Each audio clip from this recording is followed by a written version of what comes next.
hello everyone good evening बेलासिनि गाहाम हामलायनायखौ आं कमिटिनि बि जानानै नोंसोरनो जासिहरनाय जाबाय आरो लोगोसे जोंहा दिनै खोथिया फोनो नागिरदों बे खोथिया फोनायखौनो आं माने माबायदि जायो बेखौनो आं नोंथांमोननो भिडिअनि गेजेरजों देखायनो नागिरदों भिडिअखौ जोबजासिम नायलांगोन होननानै आसा खालामनाय जाबाय आरो लोगोसे भिडिअखौ लाइक खालामगोन आरो शेयार खालामगोन आरो चेनेलखौ साबस्क्राइब खालामगोन होननानै आं मिजिंथिनाय थाबाय आरो लोगोसे भिडिअखौ नायलांसै बिदिबायदिनि भिडिअआव मोजां जागोन ना जाया आं मिथिला दानिया दुब्लियाव थांनो नागिरदों बिराद सान्दुं गोसा अब्लाबो थांनायसै आं माने फोनायाव जायोना जाया आंबो फोनायसै फोफेराखैबो बिराद सान्दुं गोसा केमेराया मोजां नुलायाखै जोंहानि बाबामोना फोगासिनो दं खोथियाखौ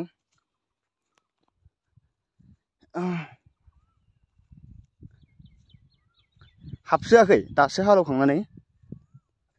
ओइ ससेथिं फोनांला बिथिंजाय जोसा माइब्रा फोनांगौ ओमफ्राय बै खावसेखौथ' दोनखानांसिगोन मा खोथिया फोखो बेयाव बायसमुथि कदन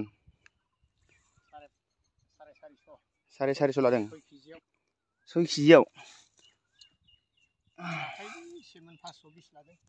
520 लादों ओमफ्राय आगान थाबाय माथो हनै बोनायानो जायासै खोमा मैयानो मोसौजों बोदोंमोन मोसौआनो फिसा फिसाद्राय बोननो हाया मैखौनो बाबायाबो जि मथाथार थिखांनो हाया जि बुंखादों मानसियानो मै होफेराखै खोथिया फोनो रोंगौ माथो बा बरिया सारखादों ज्राव ज्राव होनलायनाय नङाबा रनजितखौ बैयाव बै दब्लायसेयाव फोनानै ओमफ्राय जोसा माइब्राखौ खनासे बेयावनो फोदो नङाबालाय दा बेयावथ' जायगा जाया ओमफ्राय बेयाव जोसा फोनसै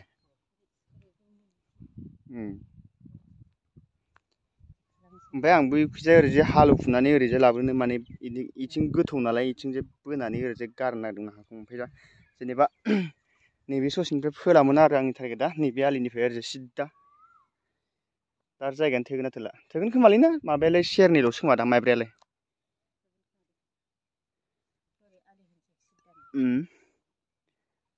आलि माने आलिखौनो होनांसिगोनथ' आरो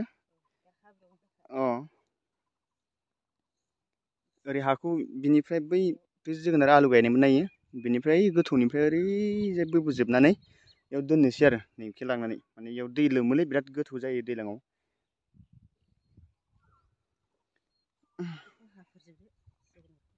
है सान्दुं गोसायाव मावलाबाय थायालै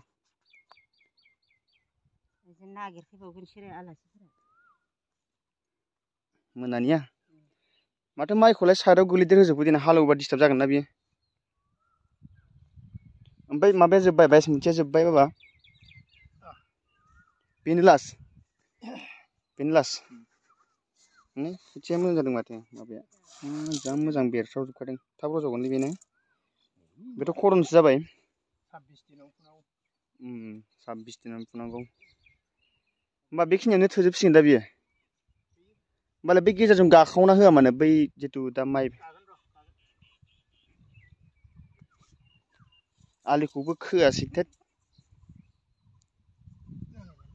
बेयावलाय माथो जमा गोलैजोब्बाय हाबसोआखै दे मालाय हाबसोनोसो नांदों बै गेजेराव सारना हरबाव बैयाव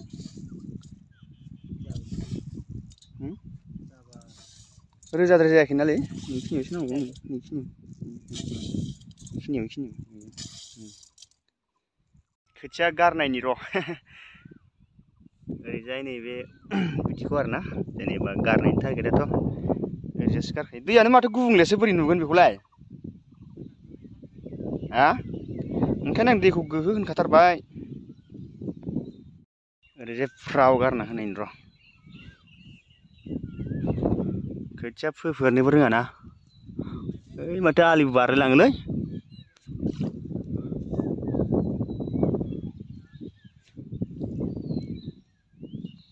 रोजाफोरनि खोथियाखौ फोग्रोनि आं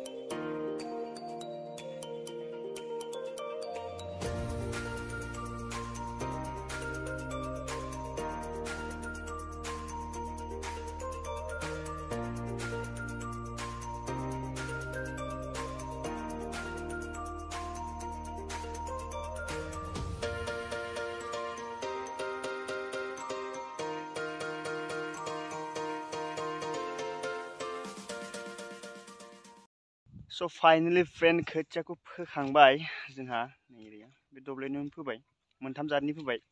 बे दब्लाय फिसायाव 22 मुथि 6 केजि फोबाय ओमफ्राय आरो नैबेयाव रनजित फाल्लाब्रै फोबाय ओमफ्राय आरो ओरैनो बे खावसेयाव माइब्रा बे खावसेयाव जोसा